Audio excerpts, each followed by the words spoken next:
Este espacio propicia la relación poética entre filosofía y artes, y desde allí se tejen redes para sentir la movilidad del pensamiento.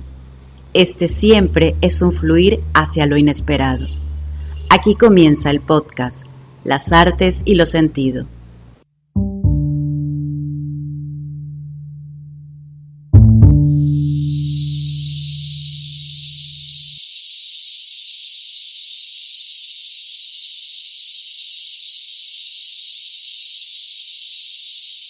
Hola, ¿qué tal?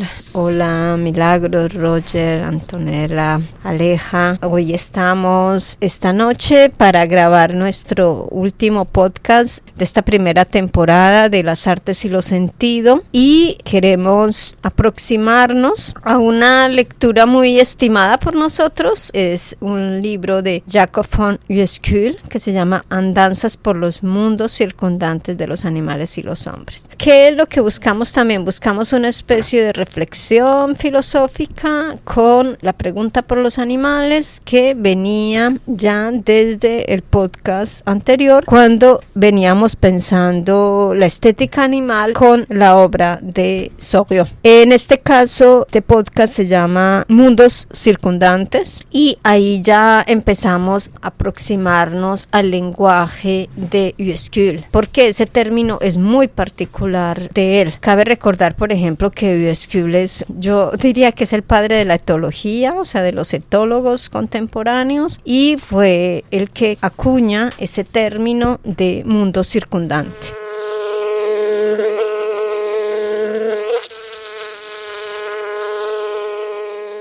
Es un pensador, un teórico, un filósofo también, un científico. Muchas de sus aproximaciones a la universidad se hacen desde las ciencias durante las primeras décadas del siglo XX, y es un antidarwiniano. ¿Eso qué significa? Que no cree en una teoría de la evolución, sino que tiene toda una reflexión sobre este concepto de mundos circundantes, que implica construir unas especies de universos muy particulares para cada uno de los seres a partir de signos perceptuales y signos efectuales. Esa composición de signos perceptuales y signos efectuales que hacen que un sujeto dirija ese mundo, que es un mundo cerrado en sí mismo, un mundo al que ningún otro ser quizás tiene acceso, y donde todo lo que interviene otro ser vivo, entraría en la figura de objeto para ese sujeto. La idea de mundo circundante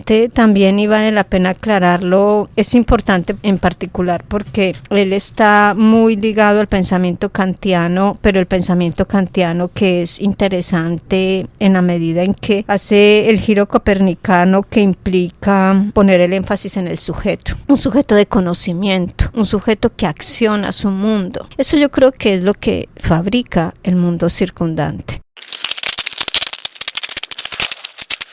Complementamos la lectura de Uexküll con texto de Olga, que lleva por título Breve relato de un bestiario en 1000 mesetas. Gracias, Roger, por mencionar ese texto, que es un pequeño escrito que salió en una revista brasileña, pero que sí, como señalas, es una especie de trazado en torno a la pregunta filosófica del animal y cómo nos permite pensar, y nos permite pensar lo que para nosotros es pertinente, y es la pregunta por las artes, es decir, cómo las artes tienen un zócalo en el mundo animal. Como lo hablábamos antes de esta sesión, creo que tiene que ver mucho con este deseo que se percibe de Uexküll al momento de escribir. Trata de pensar a cada uno de estos seres como el centro de su mundo circundante, es decir, siempre contemplando la relación con su espacio, pero desde sí mismo, como el centro de todo. Sí, lo aclara desde el principio, pero me pasa personalmente que mientras voy leyendo el libro y generando otras conexiones, se me puede perder un poco la brújula en cuanto a ese punto específico, y siento que constantemente este autor me regresa, me da como un tirón a cada momento y me recuerda, acuérdate que estamos hablando de este ser como el centro de su mundo. Como lo dije la vez anterior en el podcast de Soriot, me parece que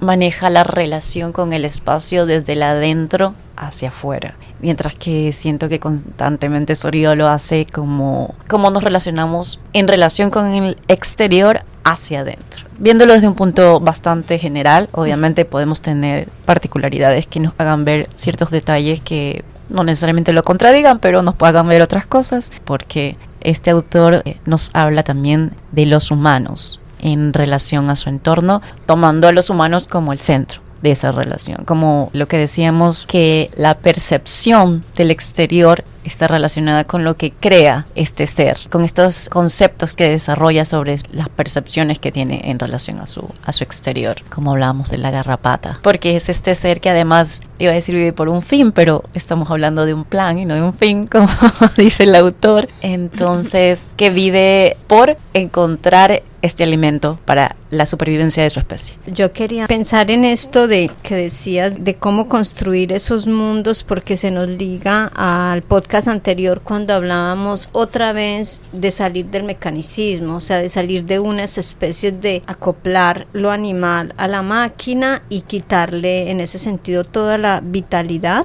que la vitalidad implica plasticidad, la vitalidad implica invención, implica siempre estar reelaborando su mundo. Eso no implica tampoco a la vez que la garrapata obviamente es dueña de su mundo circundante, lo maneja, responde a unos signos, no siempre se está inventando signos nuevos, ella tiene unos signos instaurados y con esos signos trabaja. Hay una frase que a mí de Uexküll me gusta muchísimo y es: la garrapata es un ser que responde a unos signos limitados, pero eso no implica que es un ser perfecto en sí mismo. En ese sentido, perfecto no es en términos evolutivos, sino la eficacia de su conservación. Es en ese sentido que resulta un mundo circundante. Entonces, para Uexküll no hay lo simple y lo complejo. Ese ser vivo se queda en el planeta y vive como millones de años en él. Eso implica la eficacia. Pienso que en relación a lo que decía Anto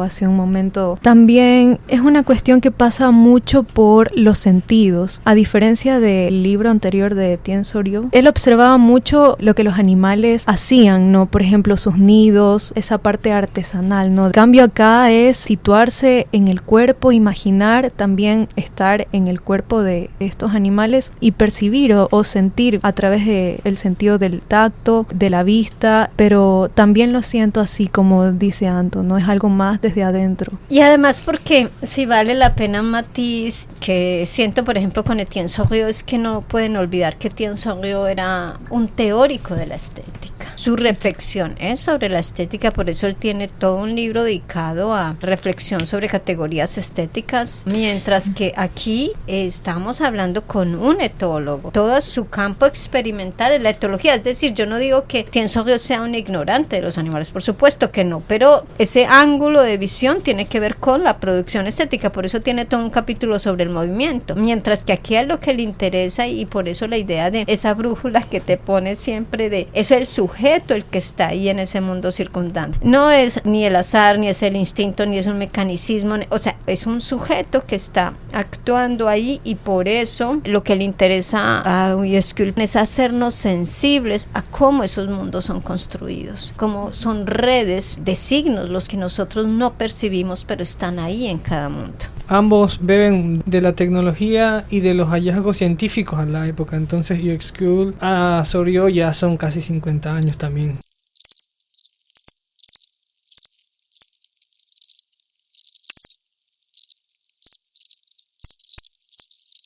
En estos acontecimientos lexicales tenemos algunas palabras. La primera palabra a la que invito a que conversemos es imaginación. ¿Por qué imaginación? Porque nosotros creo que ese ha sido el sentido de hacer estos podcasts, es un poco ironizar en torno a esa preponderancia que se dan los humanos o a esta importancia que se dan los humanos de exclusividad. Y de pronto con Uexküll nosotros vemos que los animales tienen muchísimos elementos elementos de imaginación, que tienen mundos fantásticos, que elaboran con ellos, y a mí esto me parece muy interesante y me parece muy provocador, no solamente en esta idea de tener a un sujeto que maneja su mundo circundante, sino además de un sujeto que es capaz de ver otros mundos posibles, otros mundos que no están ahí literalmente generando una relación perceptual directa, y que además nos hace pensar en la etología como una sensibilidad sobre el exponer al animal, no interpretarlo, no encajonarlo, no darle ningún parámetro, sino lo que uno siente con este libro es que es verlos, y en ese verlos encontrar que tienen un mundo imaginario, que tienen un mundo obviamente donde hay sueños, donde pueden construir a partir de sombras, pueden construir a partir de ruidos, pueden generar estos universos un poco independientes de una percepción inmediata. De las primeras imágenes que llegan a mi cabeza son los mamíferos grandes, que hemos podido ver la manera en la que sueñan, que es evidente que están teniendo un proceso en el sueño. Incluso uno puede pensar que uno de los ejes es el sueño, y que obviamente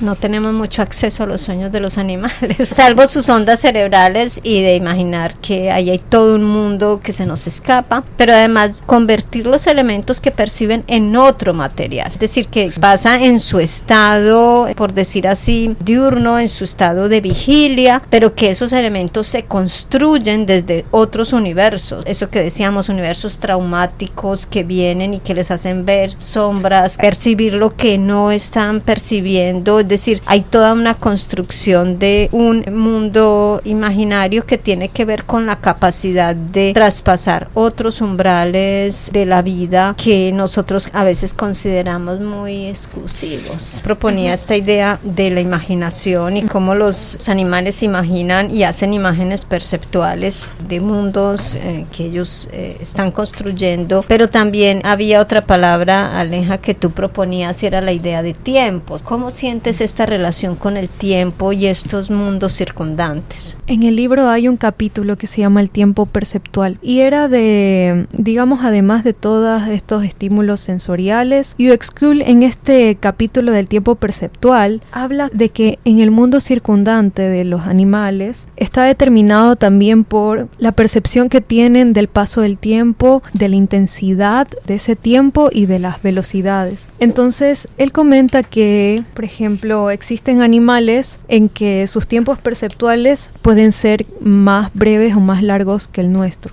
Esto está en la página 74 para quien lo quiera ver, y más adelante pone un ejemplo también súper bueno para aclarar, que es el ejemplo de los peces. Los seres humanos, ya que estamos un poco familiarizados con el tema de los cuadros por segundos, ya que es la lógica de los videos, ¿no? Entonces dice que los humanos vemos en una relación de 1/18 por segundos. Quiere decir que vemos 18 cuadros en un segundo, y eso de alguna manera marca también la lógica en la que vemos cómo pasa el tiempo, ¿no? Pero en cambio para los peces, ellos tienen una relación de 1/50. Entonces ocurre que cuando, por ejemplo, se le pone al pez luchador, que es propiamente el ejemplo que pone, se le pone su propia imagen en el espejo y le es mostrada 18 veces por segundo, el pez es incapaz de reconocerse a sí mismo. Tiene que ponerlo al menos a 30 veces por segundo para que el pez lo pueda reconocer. Entonces Uexküll hace una relación entre, digamos, el tiempo de la caza del pez, ¿no? Para que estos peces puedan alimentarse de presas que se mueven a gran velocidad, digamos que necesitan tener capacidades mentales como para poder ver a una presas que se mueven a una velocidad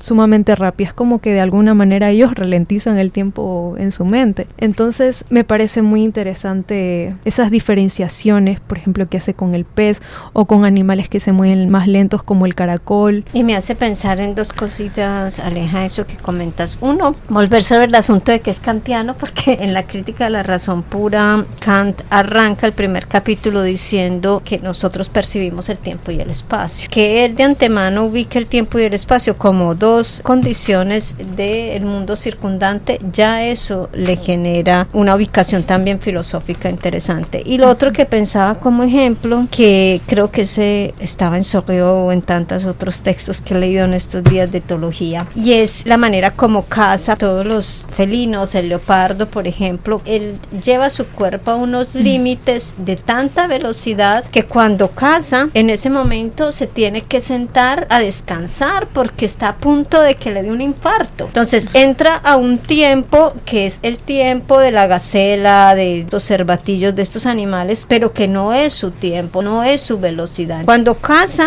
inmediatamente ya tiene a la presa, él nunca come, la deja ahí y tiene que restaurar su ritmo cardíaco porque si no se va a morir, y se restaura, se queda un rato. Si lo ven en esos documentales a veces un poco antropocéntricos que se hacen, ven que él siempre reposa, se queda ahí porque tiene que restaurarse. Entonces esa idea de andar a una velocidad que no es la tuya y verlo en los distintos encuentros, porque era algo que decíamos ahorita conversando con Antonella también, era cómo los mundos circundantes hacen interferencia entre ellos, cómo se interfieren el uno en el otro, tienen encuentros que son de diferente orden. Había el término instinto. ¿Qué rol jugaría, por ejemplo, el instinto en estos mundos circundantes que está planteando Uexküll? La palabra instinto está propuesta desde el lugar de la discusión de la palabra, que es como la maneja Uexküll en el texto. De hecho, cuando habla del instinto, habla de algo que tiene que ver con la perplejidad y que siente que no lleva a ninguna parte. Y es justamente cuando nos introduce a la palabra plan a partir de la palabra instinto, como una propuesta para palabrar este proceso por el que atraviesan todas estas especies. Me interesó proponer la palabra instinto como una palabra detonante, que es la idea de las palabras. Se relaciona todo el tiempo la palabra instinto de una forma en la que se habla sobre lo animal. De hecho, la sesión anterior estuvimos hablando sobre el instinto animal, cuando hablamos de una persona que tuvo un exabrupto, que reaccionó de forma aparentemente irracional. Se habla sobre que se desata su instinto animal. Desde ese lugar, para hablar sobre lo que nos dice Uexküll en su texto, habla sobre que no se trata del instinto, se trata del plan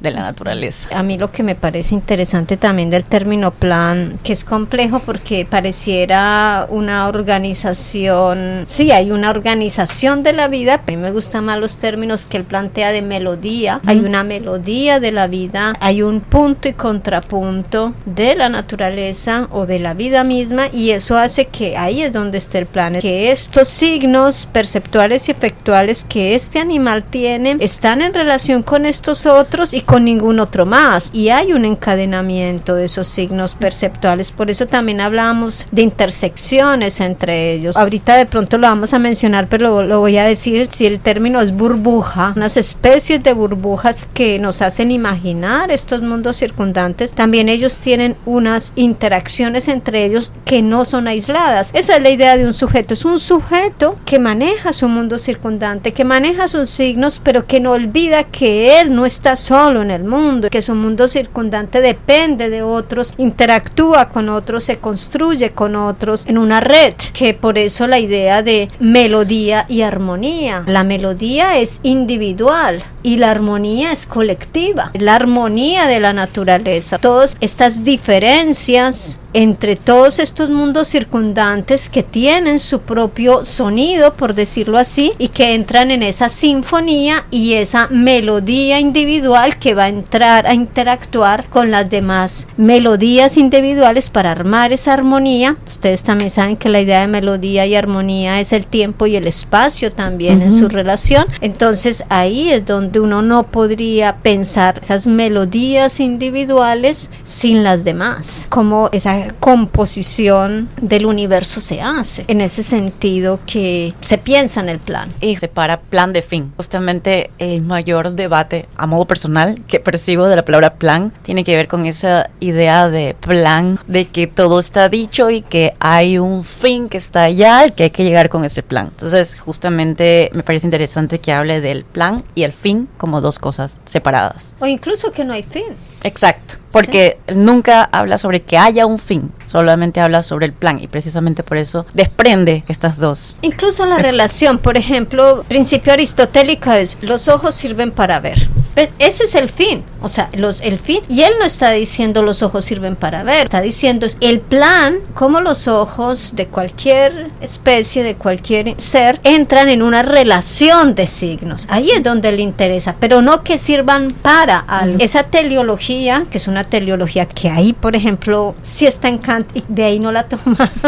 Esa teleología es la que él está cuestionando, pero cuando la cuestiona también está cuestionando a Darwin, porque era la evolución de las especies de lo simple a lo complejo. En los prólogos me parece también sigue manejando esto de separar también para aclarar esto del plan. Bueno, no sé si para aclararlo, pero para ejemplificarlo, hablar sobre la no competencia y la no lucha, sino el plan. Exacto, el plan es sentir esto que estábamos hablando, este conjunto de mundos circundantes están en relación entre ellos, pero no llegan a un resultado, no buscan un resultado. Y yo quería de todas maneras decirlo porque los dos prólogos que hay ahí son de Juan Manuel Heredia. Heredia es el gran experto hoy de USQ y es un autor contemporáneo que yo le pasaba a Antonella el libro Mundología, o sea, que es donde ya él se despliega ampliamente sobre la obra de USQ. Entonces esos prólogos no son de él, sino de decir, a ver, ¿dónde era el universo de pensamiento de un hombre como USQ en los años finales del siglo XIX y los primeros años del siglo XX, y su rol en la ciencia de ese momento y en las universidades de ese momento? Justamente por el concepto de plan, los científicos de su época no le creen. Ahí es donde también es, digamos, ese punto sensible, y por eso si uno le da la vuelta y no piensa en un plan como una metafísica o como un esencialismo, sino que lo piensa como ese conjunto de signos. La palabra rostrosidad o ese cuestionamiento a la rostrosidad en este contexto, en las manadas se cuestiona la idea de la rostrosidad y se entra en la idea de la multiplicidad. Y justamente dice dejar de ver rostros para hacer surgir la cabeza. Ver la cabeza detrás del rostro. Ahí, por ejemplo, estaba la cita de Bacon, de cómo esta idea de pensar todas las cabezas y sacar ese animal que también, obviamente, él lo empieza a sacar de los humanos. Cuando yo borro el rostro en el humano y empiezo a pensar en cabezas, empiezo a poner esos encuentros o esos devenires animales que eran los que también interesaban mucho a Bacon y que la lectura de Les hace, y Bacon después dice, sí, en 1000 mesetas hay todo un capítulo dedicado a la rostrosidad, la manera como también los animales de manera individual miran, entablan una relación visual, que era un poco lo que yo decía en ese texto citando a algunos autores contemporáneos, como los animales no están mirando siempre de frente, pero eso no implica que no estén viendo. Esa frontalidad o esa lateralidad implica toda una relación también con formas de rostrosidad que no son humanas. La palabra otro. Esa palabra me causó mucha curiosidad porque igual hace un tiempo en una obra pensaba como ¿por qué a veces se dice al otro, lo otro? Y luego aquí en el breve relato de un bestiario de 1000 mesetas decía esto: la producción industrial de la vida. La producción industrial de la vida en función del mercado lleva a la filosofía a preguntarse por ese otro, que ha estado entre nosotros de diversas maneras, doméstico, salvaje o en tanto que alimento, para desglosar sus pliegues, para sentir su mirada, su relación con el aprendizaje, con el mimetismo, con lo colectivo. Luego de seguir leyendo este texto, recordaba que hace algún tiempo había escuchado a qué se refieren con el otro, lo otro, a lo animal, porque se lo piensa como algo muy apartado de lo que uno es como lo había visto, y también había escuchado que decían que generalmente lo animal se lo ve, y ya lo habíamos hablado en el anterior podcast, como con un misterio, por algo desconocido. Y luego en este mismo texto dice a través de la etología. Es a través de la etología que Deleuze logra escapar a la representación, a lo cual debemos agregar la significación, la subjetividad y la interpretación.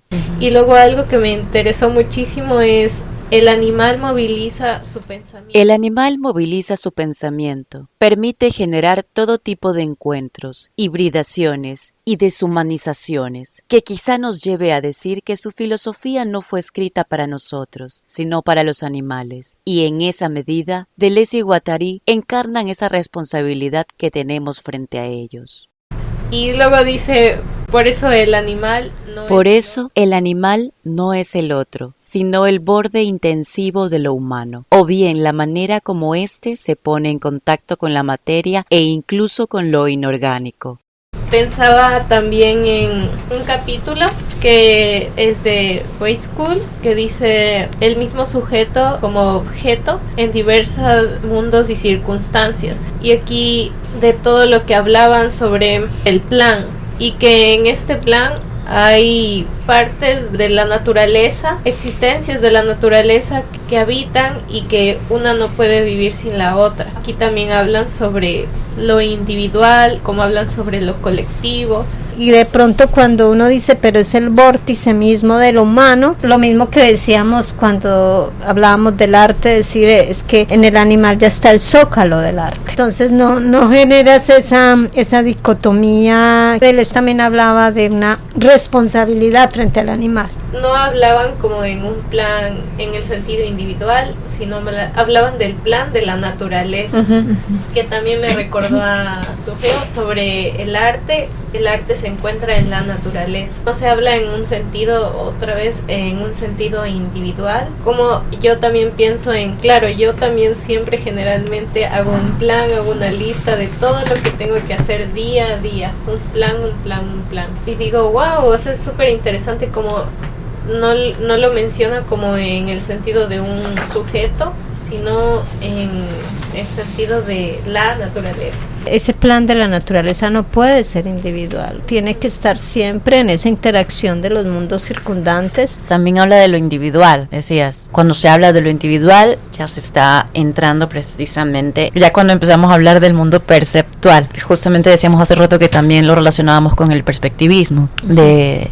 Viveiros de Castro. O ese multiperspectivismo en el ejemplo que decíamos del roble. Ahí está, o sea, que es un roble para una hormiga, para un humano, para un humano adulto, leñador, para una niña que ve el rostro de un monstruo en el árbol. Para un zorro, para un búho, para una hormiga, para un escarabajo y para una avispa. El roble no es lo mismo. Es ese multiperspectivismo que nos vuelve a recordar a Viveiros de Castro. Siempre me parecerá interesante, aparte de este ejercicio de luchar contra el antropocentrismo, luchar contra el adultocentrismo, porque también nos habla sobre la perspectiva del niño, de la niña y del adulto. Cómo el niño puede creer que los objetos que están lejos son pequeños, y esa relación con el espacio, a diferencia del adulto que tiene conciencia de la distancia y por lo tanto sabe que los objetos no son pequeños sino que están lejos. Tiene que ver con eso de pensar que volvemos sobre lo mismo, que hay como un mundo, y es que usted desestabiliza eso, te dice no, tú tienes un mundo perceptual, pero eso no es igual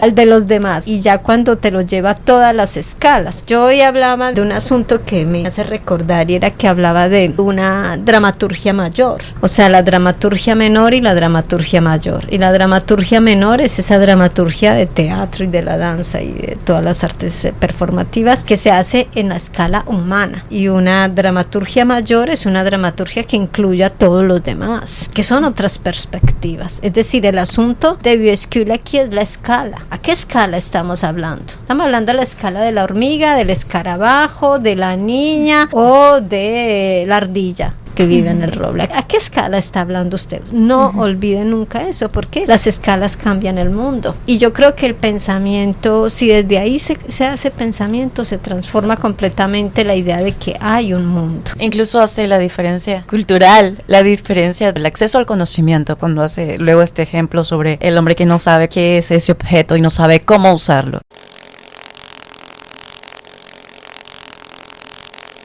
En esos encuentros textuales elegimos algunas citas para comentarlas y darles así a ustedes una visión del texto, de aquello que a nosotros nos parece interesante y sobre lo que hemos insistido desde el principio, que es solamente un ángulo de visión, pero que hay muchísimas maneras de aproximarse también a este texto y de leerlo, y nosotros solo hacemos una perspectiva en esta multiplicidad. Esta primera cita está en la página 35 de Andanzas por los mundos circundantes y es uno de sus prólogos. No hay mejor modo de comenzar tal paseo que durante un día soleado en un prado en flor, atravesado por el zumbido de los escarabajos y el aleteo de las mariposas. Ahora, imaginaremos en torno a cada uno de los animales que habitan el prado una burbuja de jabón, que representa su mundo circundante y contiene todos los signos accesibles al sujeto. No bien nosotros mismos ingresemos a una burbuja semejante, el entorno desplegado ante el sujeto se transmutará por completo. Muchas características del colorido prado desaparecen por completo. Otros pierden su relación mutua y se tejen nuevas conexiones. Un nuevo mundo surge en cada burbuja. Ese prólogo sí es de Viescul. El grande es de Juan Manuel Heredia. Ese es el segundo que sí es de Viescul. Yo siempre pienso en la pregunta de burbujas. Hay un libro, hay una trilogía de Sloterdijk. La trilogía en general se llama Burbujas, Esferas y Espuma. Cada una son libros grandísimos, pensando esta idea de cómo nosotros habitamos burbujas también. Digamos que Viescul aquí está diciendo cómo se hace cada burbuja, se hace con los signos perceptuales y efectuales. El caso de nuestra amada odiada garrapata, ella no puede ver nada más que ese mundo circundante que construye desde, como a ti te gusta la imagen, como desde ese adentro hacia afuera, y le hace un universo completamente cerrado, en el que ella continúa desde hace 1500 millones de años en el planeta. A mí me hace sentir lo mismo que acabamos de señalar. Otra vez el asunto de la multiplicidad que se está desplegando con todas esas burbujas, estos sentidos de nosotros también tan precarios, tan inscritos en nuestra burbuja, nuestro mundo circundante, pero además que yo le decía a Antonella ahorita que conversábamos, también es un mundo circundante el de nosotros, donde tenemos un medio anexionado, nosotros le agregamos, o sea, la garrapata no va a agregar, nosotros sí agregamos. Podemos, por ejemplo, coger el petróleo, extraerlo, transformarlo y volverlo energía, y en eso construimos toda una relación con el espacio, por ejemplo, y con el tiempo. Sí, como lo que decíamos, que la necesidad de beber agua, de beber líquido vital, le anexionamos todos estos instrumentos, los vasos, las copas, todo esto para realizar esa acción. Por un lado, los objetos no pueden estar aislados, los objetos están en cadenas de objetos también, es decir, yo no puedo entenderle el vaso sin el jarra y sin la llave y sin así como el lenguaje, yo no puedo entender una palabra sola, siempre la veo en un encadenamiento, y ahí es donde tenemos esos medios exteriorizados que hemos hablado otras veces, o sea, esos medios anexionados y esas memorias, porque un vaso es una memoria de un artesano, es una memoria de un conocimiento de un material, es una memoria de unas máquinas que entonces permiten fabricarlo y así sucesivamente. Pero lo paradójico de todo eso es que ese mundo circundante de nosotros, de alguna manera, y por eso va a terminar explotando, si no es que ya va atrapando otro montón de mundos circundantes, los va agotando porque se apropia de todo, vuelve anexionado todo a su propio mundo circundante. Esta última cita está en la página 104 del libro de Uexcule, Andanzas por los mundos circundantes, y se encuentra en el capítulo 7, Imagen perceptual e imagen efectual. ¿Cómo hacemos para ver el sentarse? ¿Cómo hacemos para ver el sentarse en una silla, el beber en una copa, el trepar en una escalera, cuando ninguno nos es dado sensorialmente? En todos los objetos que hemos aprendido a utilizar, vemos la tarea que ejercemos con ellos tan certeramente como su forma o color. Yo había llevado conmigo a un joven muchacho negro, muy inteligente y ágil, desde el interior de África hasta Dar es Salaam. Lo único de lo que carecía era de un conocimiento de las herramientas europeas. Cuando le pedí que trepara una escalera pequeña, me preguntó, ¿cómo voy a hacer eso? No veo más que barras y agujeros. Ni bien otro negro le hubo mostrado cómo trepar la escalera, pudo hacerlo con facilidad. Desde entonces, las barras y agujeros, dados sensorialmente, cobraron para él un tono de trepado.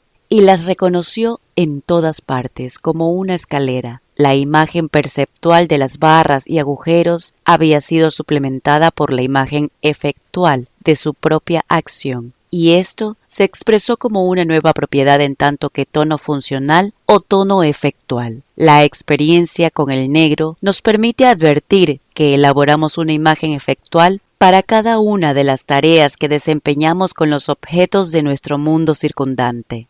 Esta imagen efectual se fusiona tan íntimamente con la imagen perceptual provista por nuestros órganos sensoriales que todos nuestros objetos adquieren una nueva propiedad, la cual nos manifiesta su significación y a la que nos referimos sumariamente como tono efectual. Por ser útil para varias tareas, un mismo objeto puede tener múltiples imágenes efectuales, que a su vez le prestarán un tono distinto a la misma imagen perceptual.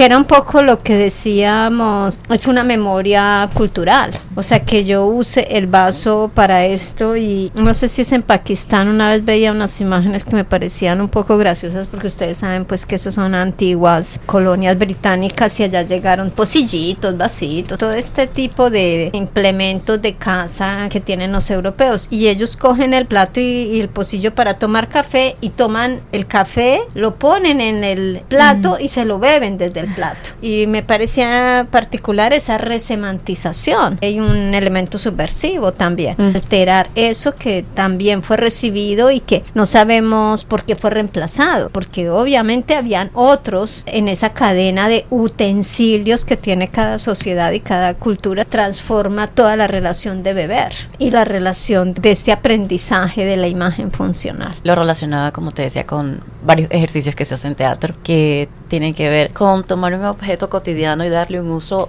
totalmente diferente al que se le da normalmente. Y esta es una herramienta de trabajo para un creador, una creadora que trabaja con su cuerpo, precisamente para encontrar nuevas posibilidades, para que desarrollemos una creatividad un poco más experiencial, experimental, por decirlo de alguna forma. En visuales también hay algunos ejercicios parecidos, que es reubicar un objeto, sacarlo del territorio. De pronto podías estar en una escalera y encuentras un huevo en una escalera. A experimentar con eso que tan cotidiano, que además está tan encajonado, como desfamiliarizar, cómo generar extrañeza con objetos tan, sea porque los desubiques o sea porque los pongas en otros usos. Recordaba a dos autores, uno Julio Cortázar, que Julio Cortázar tiene cuentos, instrucciones para subir una escalera, vuelve sobre esto mismo que para nosotros es tan obvio, y vuelve y nos da todo un manual de uso de cada uno de esos objetos en los que no pensamos. Y el otro, el poeta que a mí me gusta mucho, que es Francis Ponch, porque Francis Ponch empieza también a trabajar, por ejemplo, le hace un poema a una puerta, le hace un poema a la colilla de cigarrillo, y son increíbles. Entonces, por ejemplo, en la puerta dice: lástima por los reyes que nunca van a poder empujar una puerta,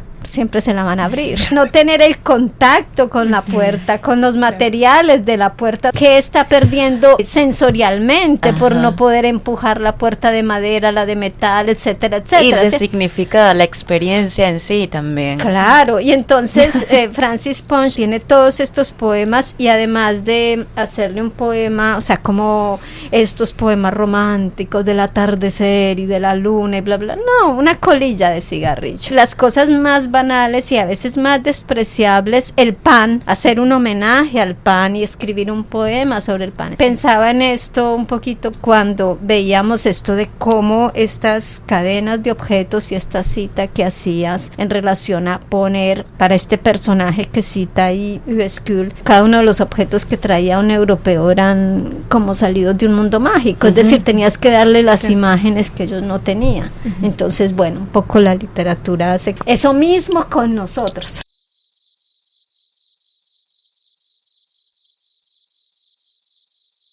Aquí unas palabras detonantes: mágico, sujeto, melodía, estímulo, Perceptual. Senda conocida.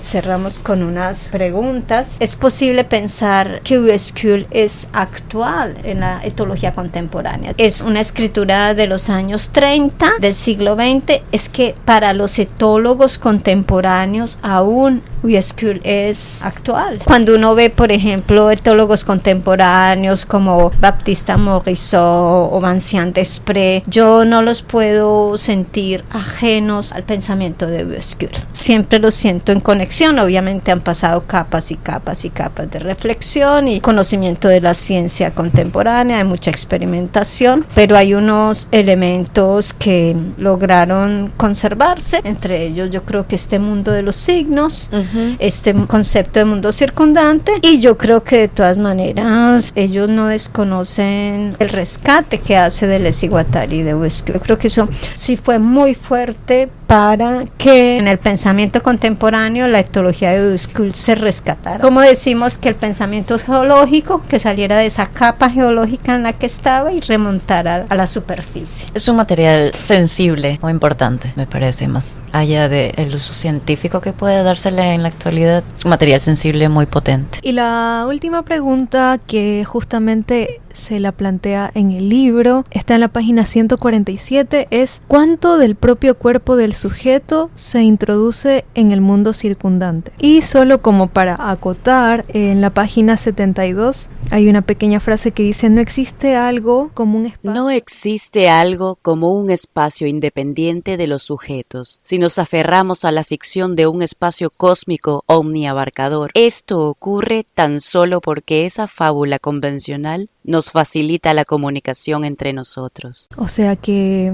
vivimos en esta imagen que planteó Antonella en una de las frases, como pensar que estamos en una serie de burbujas de forma armónica o haciendo canciones en estas pequeñas pompas de jabón. No sé si armónicas. Lo que me parece interesante también volver a recordar es que no es posible pensar el viviente sin su medio. Es la idea del viviente y su medio. Una dicotomía, es una unidad. Es ese sujeto que está ahí, pero que no podría pensarse sin su medio. Un teórico que tampoco la gente ha vuelto a estudiar, pero que yo quiero especialmente, que Georges Canguilhem, él va a pensar también muchísimo ese problema del viviente y su medio.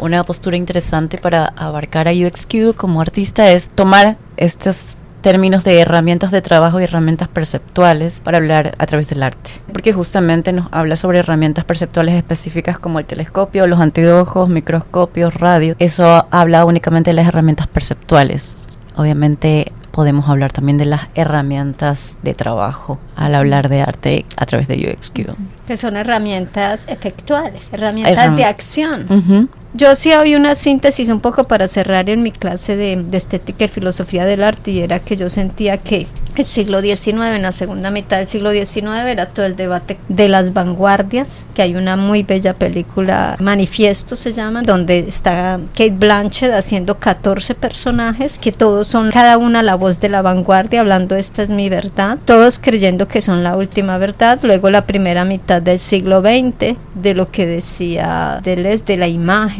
movimiento, la gente creyendo que está transformando el mundo, lo social, etcétera. Después la segunda mitad del siglo XX, cuando ya es la imagen tiempo y la inacción de los humanos, un poco al estilo del cine de Chantal Eckermann, o sea, donde los sujetos están sometidos a unas especies ahí sí de burbujas que son prisiones de la rutina. Y el siglo XXI, en este momento donde toda la pregunta por el antropoceno nos lleva a estas otras escalas no humanas y donde ya el arte se pone en un reto distinto. Obviamente que es una síntesis bien rápida, es un poco para jugar con seguirlas pensando.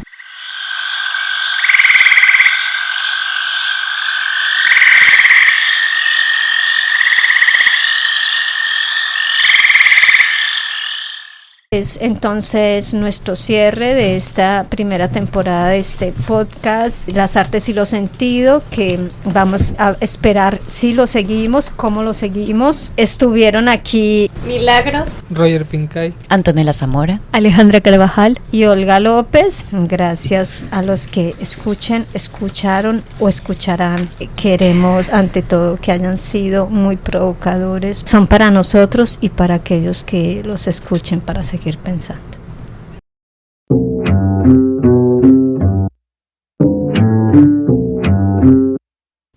Este es un podcast del Semillero de Investigación en Artes, las Artes y los Sentidos.